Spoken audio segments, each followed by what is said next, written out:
Do you know that every validation you ever get, especially when it's positive, is actually a validation that comes from your Father through the vessels that He created, through men, even though the enemy has perverted it. But remember, every positive validation that you hear a man tell you about the gifts or what it is that you carry, remember that is really not the man speaking, God is speaking through them.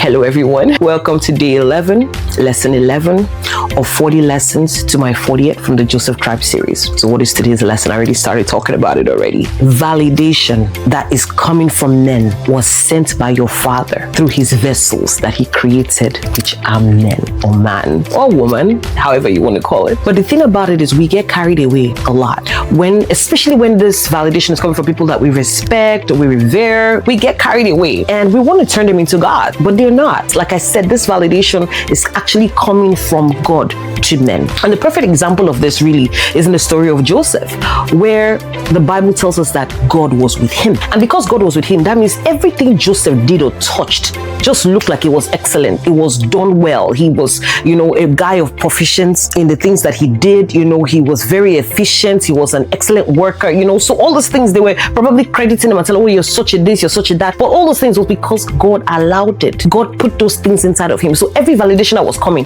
was because of God. Imagine if Joseph got carried away and thought, oh, it's because this particular man. And that's why when you do that, men will fail you. So your eyes have to be on God. God is the one using them to speak. Just like the enemy can also use men to speak, right? So when you remember that, you turn your focus back on God. And the Bible tells us also in John chapter 12, verse 43, that there are people that prefer the praises of man to the praises of God. Very dangerous place to be. But I feel like a lot of us have actually been in that place at one point or the other. Some of us are still there, where God is telling you something and we don't believe what God is saying until a man tells us that. And that's why the enemy can use that against you, because he will just send a man to tell you something that you're not, and you buy into it over what God is telling you that you are. So we have to move away from that and get to a place where we believe the word of God.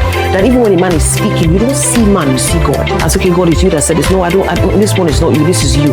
And see it always that it's God using a man to speak to you. All right, guys, that's it for today. Have a good day, and I will see you in day 12 and lesson 12.